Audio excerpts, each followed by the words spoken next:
Welcome to the Human Capital Innovations Podcast. We're your source for personal, professional, and organizational growth and development, where we share original research, explore industry trends, and interview executives and thought leaders from across the globe. We hope you join us often for practitioner-oriented content around all things related to leadership, HR, talent management, organizational development, and change management.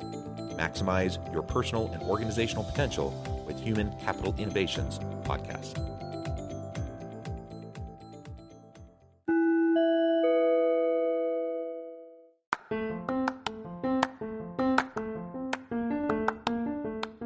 If you enjoy the Human Capital Innovations Podcast, enjoy ad-free listening by going to the Patreon page, and please consider contributing even at the producer or sponsorship level.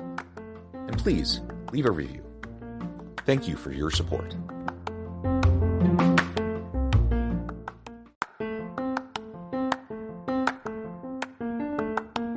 Welcome to the Human Capital Innovations Podcast. In this HCI Podcast episode, I talk with Christine Miles about why the number one problem facing businesses is listening and what we can do about it.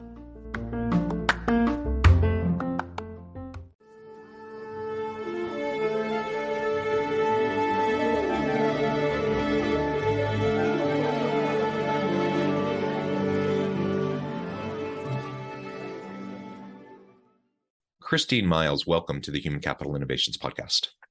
Well, thanks for having me on, John. It's a pleasure to be with you. You're joining us from Cleveland. I'm south of Salt Lake City in Utah. And today we're going to be talking about the number one problem facing businesses today. We're going to talk about listening, and we're going to talk about what we can do about it to listen better, to listen more intently, and to really drive success in our organizations. As we get started, I wanted to share Christine's bio with everybody. For over 25 years, Christine Miles has been training individuals and organizations on how to listen in ways that transform how they connect, influence, solve, and succeed in every aspect of life. Through her company, Equipped, she teaches organizations how to harness emotional intelligence to improve business outcomes using the listening path, a proven system on listening to understand. The listening path empowers organizations to create cultures of empathy and understanding that drive performance and results. The listening path has been taught and implemented at Fortune 100 companies, universities, law firms, and privately held companies nationwide. Pleasure to have you. Anything else you would like to add by way of your background or personal context before we dive on in? Just that, I guess for me, the reason I started doing this work when I was 5, just because I learned to listen differently as a kid because of my upbringing. But one of the reasons I do the work is that the only reason I've succeeded in anything in my life is because I've had the skill of listening differently, because I learned it so young. And it's also the reason that I've seen people struggle or even fail, businesses fail, leaders fail, because we're told to listen and not taught. So just with that preface, I think it's just something that's not been attended to. And I love the fact that I get to help people pay attention to this so that they can very quickly move the needle.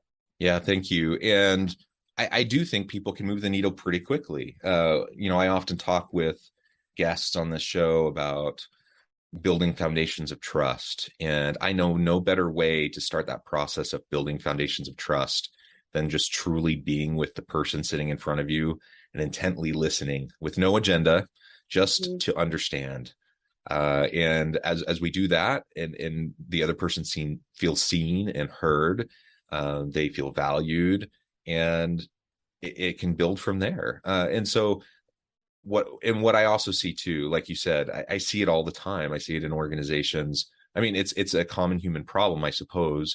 Perhaps it's we're battling human nature here, but especially, as leaders move up the ranks in organizations and they get further on in their career, it's just really easy to get isolated. You're kind of in a bubble.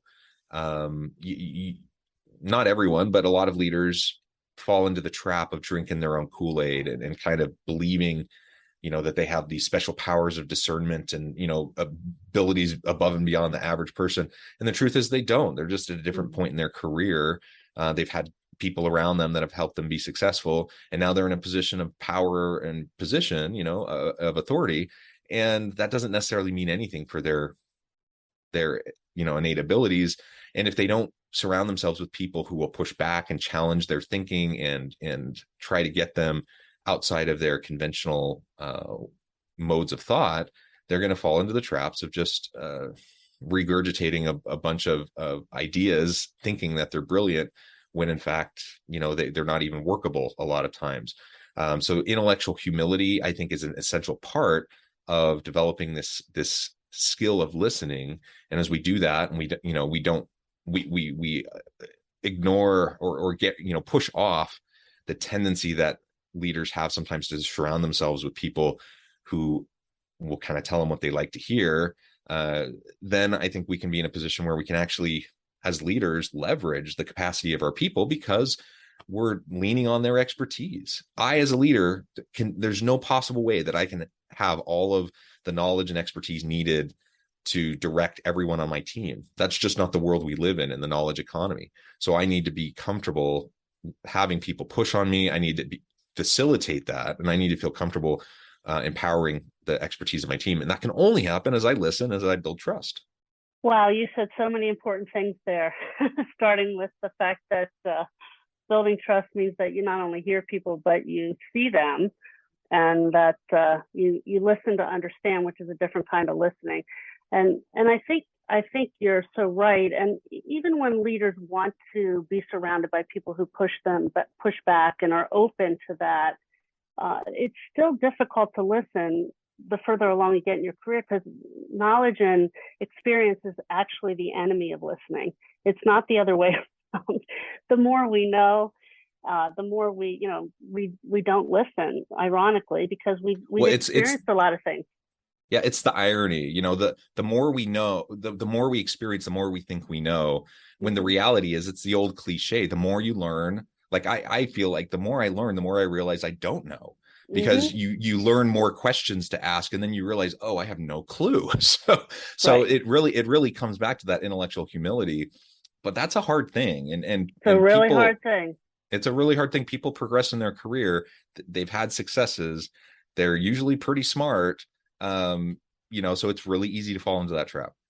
Well, let's just look at our relationships. That's the case too, right? The longer we're with somebody, the less we listen, ironically, because we think we already know who they are and know what they have to say. You're smiling big on that, Jonathan. So I've been married for 20 years. We just celebrated our 20th wedding anniversary. Congratulations. Yeah, thank you. And, my wife and I, we have a good relationship, but it's, you can't just assume and take things for granted. You just have to, it's like continual effort. And my wife and I have very different styles of communication. I'm a talker. I think out loud. Mm-hmm. She's kind of a ruminator. Like she likes to take it in, really process it, and then come back later.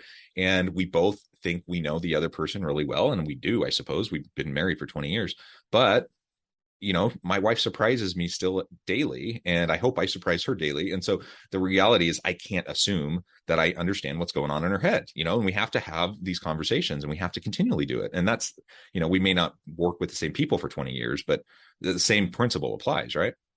The same principle applies. And it's just why there's so many enemies of listening, and knowledge and experience is a big one.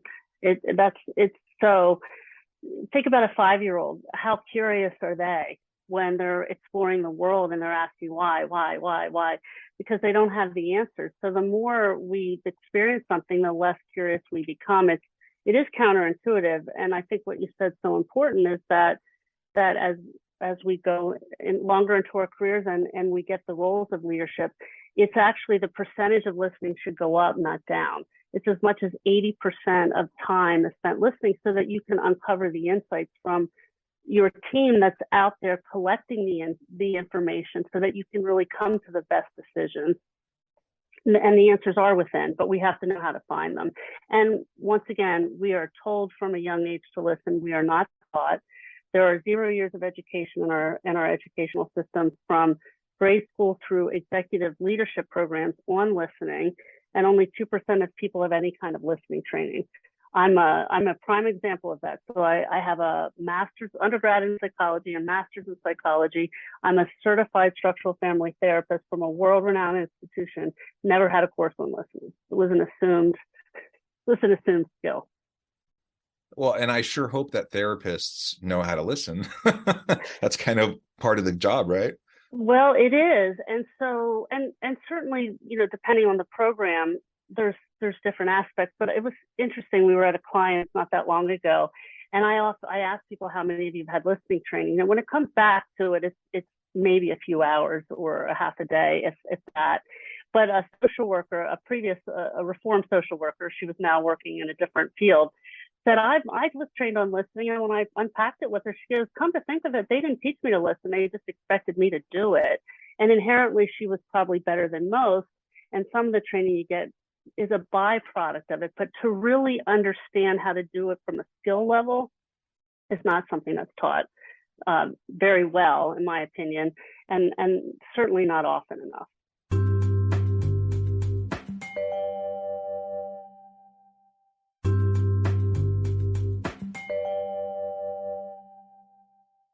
Yeah, and I mentioned in your bio as I was reading that, there's different really positive things that come from listening. It transforms how we connect with other people. It increases our level of influence.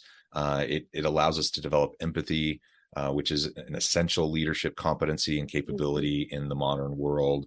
And so I think the benefits are clear. And I think most people would say, yeah, I need to listen, and it's important for leaders to listen. So the gap between people acknowledging what's important versus what they do or knowing how to do it is it's huge. It's a huge chasm. And I'm wondering how we go about bridging that. So that's the gap that I really set out to close, is the how. So I think people, and anecdotally, I've asked people around the world, is listening important? And nobody has not raised their hand on that one. Maybe in part because they just don't want to be the person that didn't raise their hand, but mostly because we inherently know how important it is, right? And we even know sometimes what to do. You've said a few things like be curious or ask really good questions, but what is a really good question? And how do we even know what that is? Because again, we're not taught. And by the way, questions can interfere with listening, not the other way around. They can be very disruptive to listening. So that gap, closing that gap, is what I've set out to do. And the other benefit I want to add, because there's a lot of the benefits like you're describing in terms of connection and trust and those things.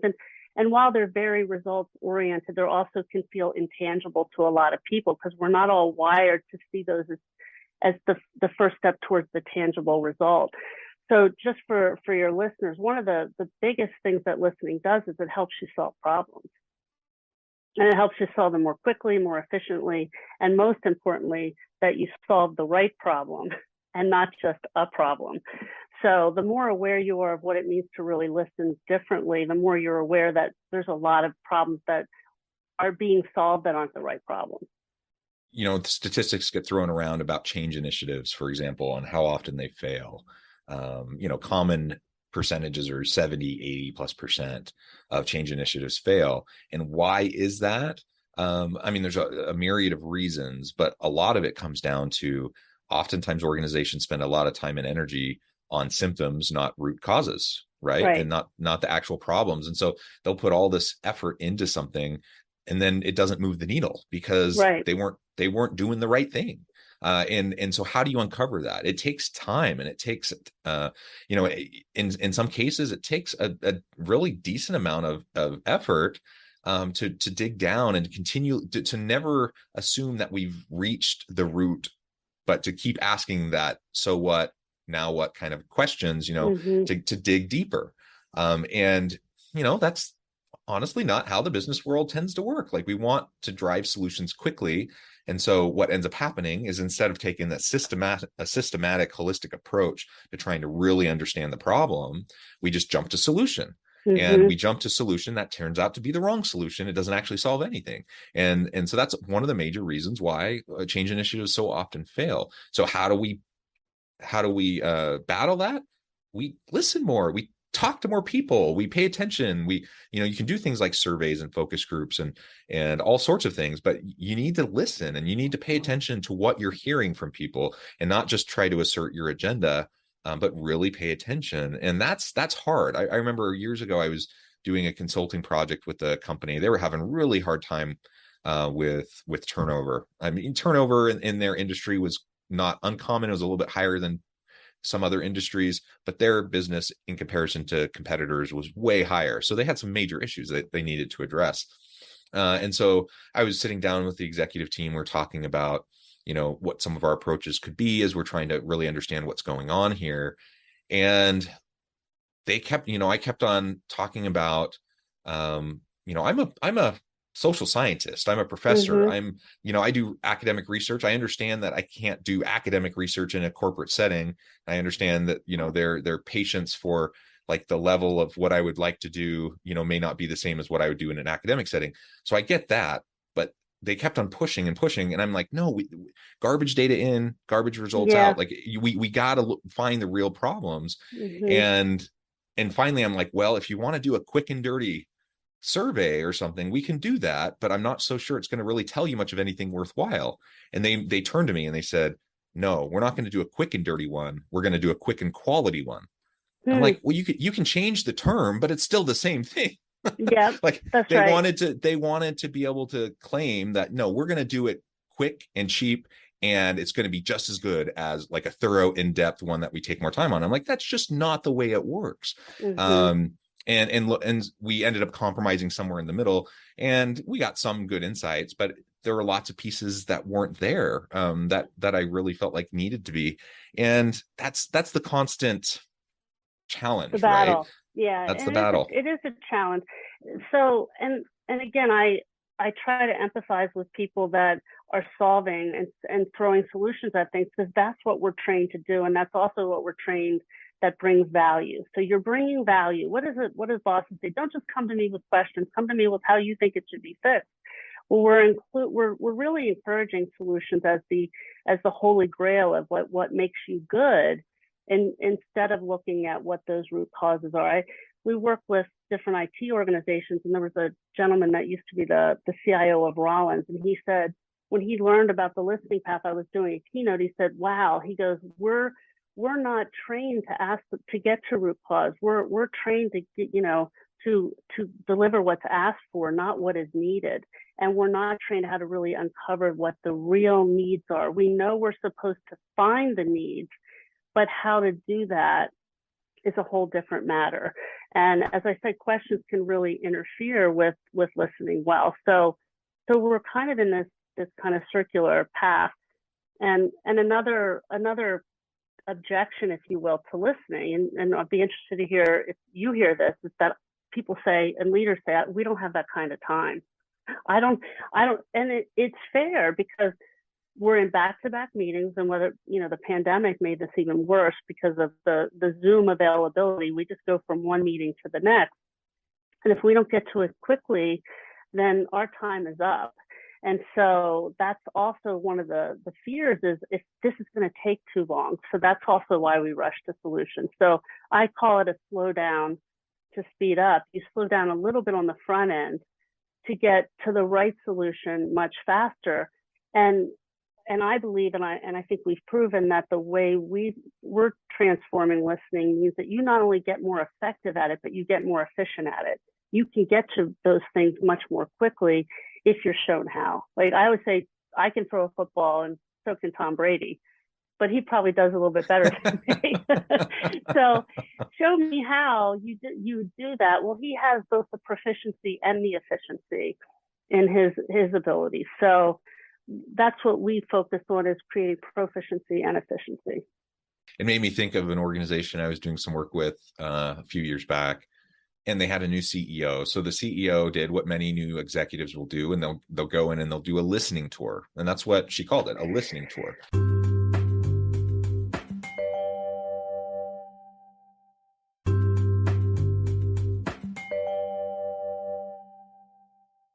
In principle, like, yeah, I love the idea. Go around, talk to people, get the lay of the land, understand what's happening.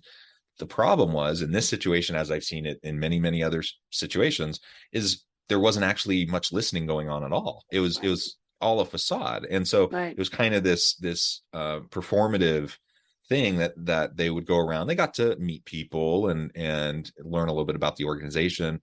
But it had more to do with them sharing their vision moving forward than trying to listen and learn about what's been working, what hasn't been working in the organization leading up to that point. And so most people got jaded and frustrated by that, and they experience that, and they're just like, well, now we see, what kind of person we're working with, and we'll do the best we can to navigate, this kind of a situation. And so just because we put the words on it doesn't, our actions speak louder than words, I guess is what I'm saying. The words themselves don't matter. And so I can call it a listening tour all I want, but then I actually have to go listen. I actually have to go pay close attention and be willing to, disrupt my preconceived notions.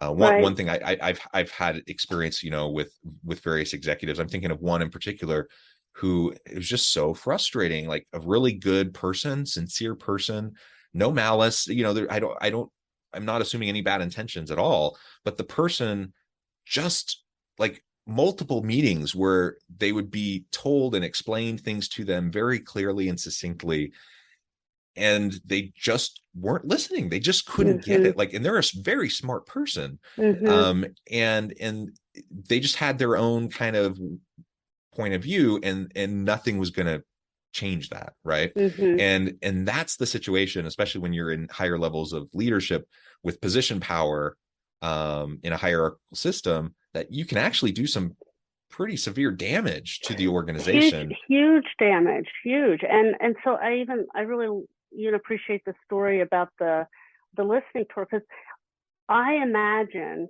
that there was incredible intention behind, and that they genuinely believed they were going out and listening.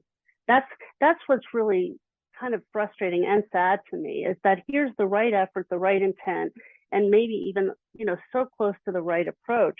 But it just so happens I'm from the Philly area. I'm in Cleveland today because I'm here with a company, a med tech company, and I'm working with some surgeons. And, you wouldn't send me into surgery without teaching me how to do it. But because I know that the patient's life is at risk, if you sent me into the OR, there's grave consequences. When it comes to listening, because we're told to listen and it's just expected, I think there's some sense of we already know how to do it. And so we don't see that there's somebody laying on the table and that life is in our hands when we're listening. I liken this to more like death by 1,000 cuts than to one cut. So the injuries happen repeatedly, and then till somebody's bleeding out, but somebody's still bleeding out. And so I think that's where there's an assumption of, I can do this because, of course, I'll listen, because I go in with the intention of listening. And that's where this is a need to have and not a nice to have, to learn how to listen in a more profound and different and transformational way, because we're not taught, we're told. Yeah. And I will say, I really do appreciate it when people have good intentions, when people are sincere. That means a lot to me. And I'm willing to be very patient with people who are making the effort and who have sincerity behind them. But intention it's not enough. And intention doesn't necessarily mean much of anything when it comes to, where the rubber meets the road and what's actually the impacts of what you do and say on your team and your organization. Absolutely. Impact over intention. Absolutely. I mean, isn't that what the basis of harassment started back, about decades ago, right? Yeah. It's like, I used to do a lot of that training, and if it was most of the highest percentages, it's not, the emperor didn't know any, so to speak, he didn't have any clothes on, not because the intention was really as much. That's a much lower percentage of time. It's just that we're all dumb, right? We don't know, or we don't know what impact we have unless we're aware of it. And so this is where, one of the things that in my work over the years is getting people to want to pay attention to this and understand that they shouldn't be doing surgery without being trained. Yeah. And so I think that, and that's also why I titled my book, What Is It Costing You Not to Listen? Because you can't solve a problem you don't know you have. So we all have the problem. We're all failing to listen because we're not told, we're not taught, and because the brain is a huge enemy of listening. So you have no experiences, you have no training, and then our brains are telling us to do everything but listen. And so we are set up for failure. And listening is truly a skill. And so if you are not equipped with the tools to enact the skill, you're going to fail. Even with your positive intention, even with the right, questions going into a listening tour, the brain will take over and it won't work. So that's and not only the hardwiring in our brain, but also societal norms and culture. Absolutely. So on both fronts, it's something we have to just be very, very purposeful and attentive to. And we can get better at it. We can get more efficient at it, as you mentioned. Absolutely. I have clients say, every time I do this, it works as long as I remember. Right. Yeah. And that's just time on task, right? That's time on task. Yeah. Well, Christine, this has just been a really fun conversation. I note the time. I'm going to have to let you go here in just a few minutes. But before we wrap things up for today, I wanted to give you a chance to share with listeners how they can connect with you, find out more about your work, your team, where they can find your book, and then give us a final word on the topic for today. Sure. Well, I appreciate being here. It's been fun. Boy, the time really does fly. So what I want to say is, look, there's more than hope out there. There's the how. And one of the things that we do is really we enable the organizations with the how. There's 6 tools on the listening path that will transform how you listen. I'll say it's simple, not always easy, because it does take time on task, but this is simple. And we've been able to arm organizations and give them that common language. And the way we do that is we train organizations to do that via workshops. If you want the handbook, the guide, it's the book, What Is It Costing You Not to Listen, which is about the tools on the listening path so that you can get started just with that. And you can certainly find me and my team at Equip. That's EQUIPP-people.com. Wonderful. Thank you, Christine. It's been a real pleasure. I encourage listeners to reach out, get connected, find out more about what Christine and her team can do for you. I hope we can all listen better. And as always, I hope everyone can stay healthy and safe, that you can find meaning and purpose at work each and every day. And I hope we all have a great week.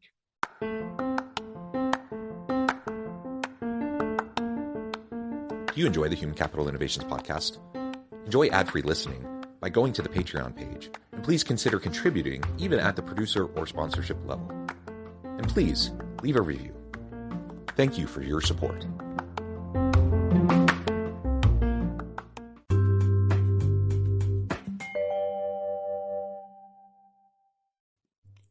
Thanks again for joining us for this episode of the Human Capital Innovations Podcast. I hope you stay healthy and safe and that you have a great week.